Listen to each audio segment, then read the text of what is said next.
शङ्करांश भूम शङ्करार्यपीठसद्गुरून् शुद्धसत्त्वभासुरान् सुवर्त्मनीतभूसुरान् सर्वभूतसौख्यदान् क्षमाकरान् यतीश्वरा. இனிமேல் நாம 7வது அத்தியாயத்துக்கு போறோம். சூத்தர் சொல்றார், ஒரு பெரிய ரகசியத்தை சொல்ல போறேன் உங்களுக்கு. ரகசியம் சம்பிரவக்ஷாமி. அதுவும் சுருக்கமா சொல்ல போறேன், சமாசேனா, விஸ்தாரமா சொல்ல போறது இல்ல. ஸ்ரத்தையோடு கேட்கணும் விப்ரர்களே. இது பெரிய பிரயோஜனத்தை கொடுக்கக்கூடியதாக இருக்கு. சர்வ சித்தியர்த்தம் உத்தமம், எல்லா அபிஷ்டத்தையும் இத நமக்கு சாதிச்சு கொடுக்கக்கூடியதாக இருக்கு நான் சொல்ல போற இந்த விஷயம். அதனால இத ரொம்ப ஸ்ரத்தையோடு கேட்கணும். என்ன கேட்கறது? எல்லா சரீரங்கள்லயும் தேவதைகளை சுவாமி வச்சிருக்கார். நம்ம சரீரத்துல அத்தனை இந்திரியங்களுக்கும் அத்தனை வேலை செய்யக்கூடிய உபகரணங்களுக்கும் ஒரு தேவதையை விட்டு வச்சிருக்கார் சுவாமி. சத்தியத்தின் தபத்தையும் தரமாக கொண்டவர்களே, எல்லார் தேகத்திலும் சுவாமி இருக்கார், தேவதைகள் இருக்கார். தேவதைகளோடு சேர்ந்து அந்த பரதத்துவம் இல்லையானா அதுவும் இருக்கு.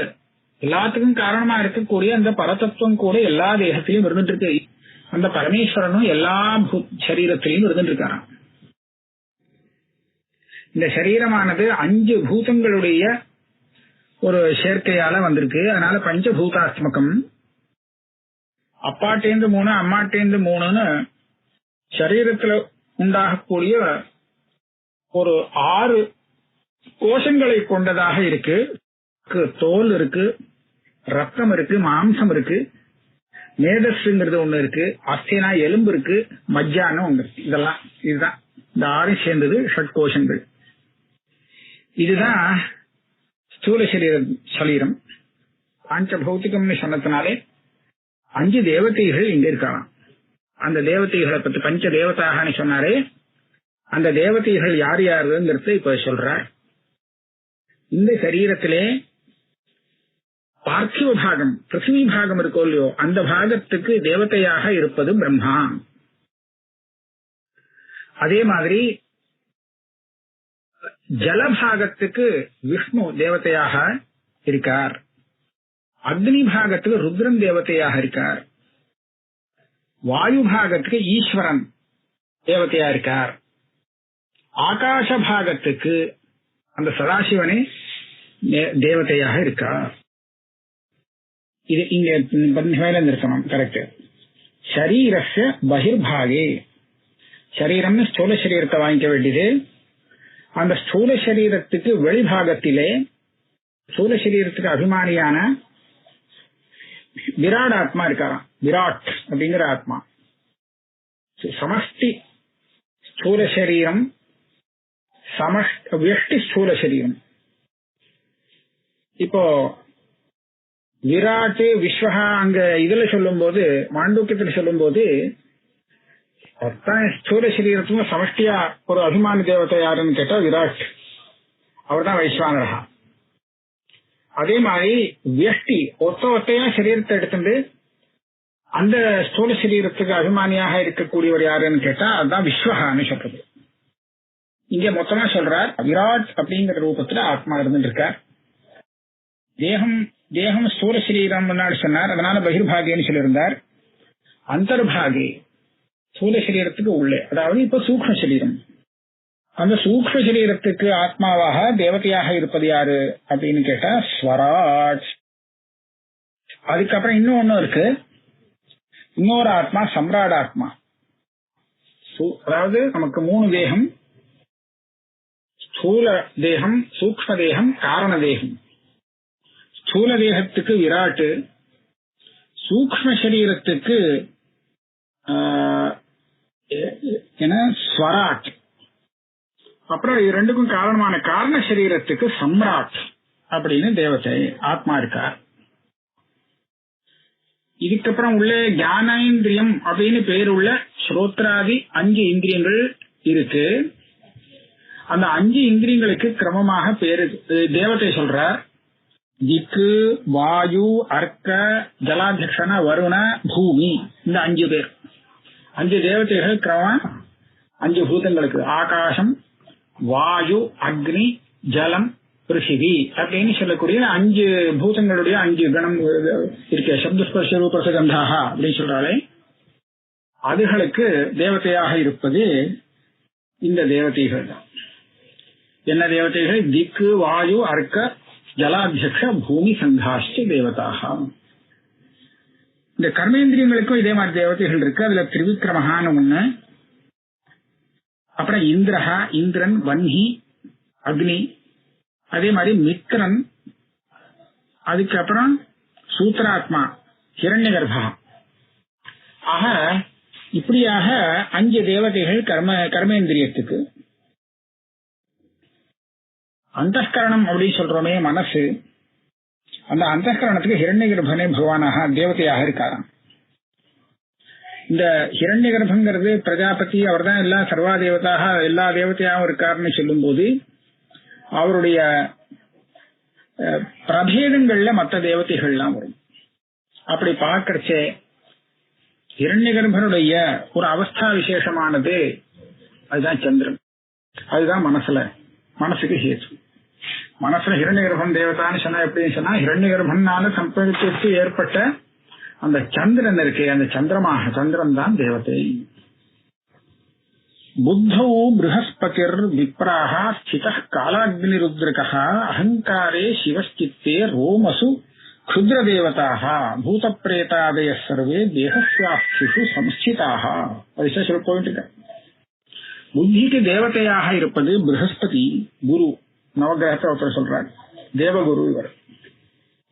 அவரே இருக்காராம். காலாக்னிருத்ரங்கிற அந்த தேவதையும் அங்க இருக்காராம்.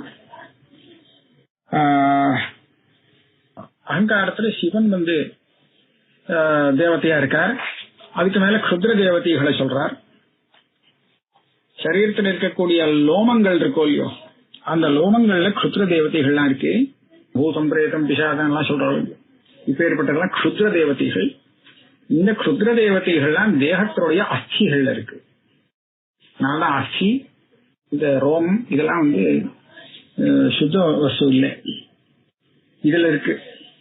பிசாசுங்கள், ராட்சசங்கள், இந்த க்ஷுத்ர தேவதைகள்லாம் சரீரத்தில் இருக்கக்கூடிய நரம்புகள்ல இருக்குமா, ஸ்நாயுஷு.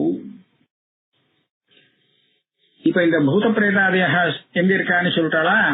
இதுக்கப்புறம் மஜ்ஜான ஒரு தாத்து. இப்போ முன்னாடி ஷாட் கௌஷிகம் அப்படின்னு சொல்ற இடத்துல 6 கோஷங்கள் சொன்னாலே அதுல மஜ்ஜா ஒண்ணு. அந்த மஜ்ஜான்னு சொல்லக்கூடிய இந்த பிதிருகந்தர்வாள்னு சொல்லக்கூடிய தேவதைகள் அவ துவக்கு, மாம்சம், ருதிரம் இந்த இதுல எல்லாம் இருந்துட்டு இருப்பா. ஆனா இப்ப எப்படி இருக்காங்க, மஜ்ஜா இதுல இருந்துட்டு இருக்காங்க. மஜ்ஜாங்கிறது 6ல 1. அப்புறம் அதே மாதிரி நமக்கு தொக்கு இருக்கு, தோல் இருக்கு, மாம்சம் இருக்கு, ருதிரம் இருக்கு இல்லையா, அங்கேயும் இந்த தேவதைகள் தான். அதுக்கப்புறம் இந்த தேவதைகள் எல்லாருமே அங்க இருந்துட்டு தம் வேலையை பார்க்கறா, அங்க சித்தமா இருந்துட்டு இருக்கலாம். இந்த திரிமூர்த்திகள் எடுத்துட்டோம்னா பிரம்மா, விஷ்ணு, ருத்ரன் இந்த திரிமூர்த்திகளை எடுக்கும்போது அதுல பிரம்மான்னு ஒருத்தர் இருக்காரு. அவர் பிரம்மா, விஷ்ணு இவாளுடைய சரீரத்திலே கோரமான சரீரத்துக்கு தேவதையாக இருப்பது பிரம்மா. 2 சரீரம், நமக்கு 3 சரீரம் இருக்கா மாதிரி அந்த தேவதைகளுக்கெல்லாம் 2 சரீரம் இருக்கான். ஒரு சரீரம் சாந்தமான சரீரம், இன்னொரு ரூபம் கோரமான ரூபம். ஆக இந்த திரிமூர்த்திகளுடைய சரீரத்திலே பிரம்மாவா இருக்கிறவர் இந்த திரிமூர்த்தி விஷயத்திலே சரீரமாக இருக்கார், ஸ்தூல சரீரமாக இருக்கார். வலது கண்ணிலே மற்ற ஜந்துக்கள் எல்லாருக்குமே உள்பாகத்திலே சூரிய தேவதை இருக்கார், வெளியில பாக்கியரவர். இந்த திரிமூர்த்திகள்ல பிரம்மான்னு ஒருத்தர் சொன்னோமே, இவர் கோராதனு ரூபத்திலையும் இருக்கார், அதே மாதிரி சாந்த தனுவாகவும் இருந்துட்டு இருக்கார். சாந்த ரூபத்திலையும் இருக்கார், கோர ரூபத்திலையும் இருக்கார். கோர ரூபத்தை இப்ப சொல்லியாச்சு முன்னாடி. இப்ப சாந்த ரூபத்தில் சொல்றார். அது யாருன்னா, அது திரிமூர்த்திகள்ல பிரம்மாவா இருக்கிறவர், அவருக்கு சாந்தமான தனுவாக இருக்கிறார். அதுவும் எங்க இருக்கார்? முன்னாடி வலது கண்ணை சொன்னதால இப்ப இடது கண்ணை எடுத்துக்கணுமா? இடது கண்ணுக்குள்ள திசாகரா சந்திர ரூபமாக இருந்துட்டு இருக்கார். முதல்ல ரவிகின்னு சொன்னார், இப்ப சந்திரன். இப்ப சொல்ல விஷயத்தை திருப்பி சொல்றார். திரிமூர்த்திகள்ல இப்ப பிரம்மாவை பத்தி சொன்னது, இப்ப விஷ்ணுவை பத்தி சொல்றார். விஷ்ணு கண்டத்தில் இருக்காராம் தேவத்தை. அதுக்கப்புறம் அவருக்கும் 2 கோரா தனுகும் சாந்தா தனுகும்னு 2 விதமான சரீரம் இருக்கான். சாந்த தனுகும் பாக்கிய வெளியில கோர தனுகும் அப்படின்னு 2 விதமான சரீரமானது விஷ்ணுவுக்கும் இருக்கு. இதே மாதிரி இப்போ பிரம்மாவுக்கு விஷ்ணுவுக்கு 2 பேருக்கும் எப்படி சொன்ன மாதிரியே ருத்ரனுக்கும் சொல்றான். மூர்த்தி திரயத்துல ருத்ரங்கிற மூர்த்தி இருக்கே, அது ஹிருதயத்துல இருந்துட்டே இருக்கான். அதுலயும் அந்த சாந்த தனுகும் கோரா தனுகும் 2 தனு இருக்கு. அந்த கோரமான தனு சரீரம், அந்த உள்ளுக்குள்ள சாந்தமான தனு. 3 திருமூர்த்திகளுக்கும் 2 ரூபங்கள் இருக்கு. கோரமான ரூபம், சாந்தமான ரூபம் அப்படிங்கறத நிரூபணம் பண்ணிட்டார். இப்ப திரிமூர்த்தி சொல்லியாச்சு. திரிமூர்த்திகள்லாம் மேல அந்த பரமாத்மாவா இருக்கக்கூடியது இருக்கே, சத்தியம் ஞானம் அனந்தம் பிரம்மா, அது எங்க இருக்குன்னு கேட்டா, எல்லாத்துக்கும் காரணமாக இருக்கக்கூடிய அந்த பிரம்மம் இருக்கே, சத்தியாதி லட்சணம், சத்தியம் ஞானம் அனந்தம் பிரம்மா அப்படின்னு லட்சணம் சொல்லி, சொரூப லட்சணம் சொல்லி கொடுக்கப்பட்டிருக்கே, அது எங்க இருக்கு? பிரம்மரந்திரம் அப்படிங்கிற அந்த ரந்திரம் ஒண்ணு இருக்கு, உச்சந்தலையில இருக்கான். அந்த மாதிரி ஒரு ரந்திரம், அந்த ரந்திரம் வழியாகத்தான் சுவாமி உள்ள நுழைஞ்சிருக்கார். அதாவது ஆத்மாவாக உள்ள நுழைஞ்சிருக்கிறதாக ஐத்திரேய உபனிஷத்து சொல்றது.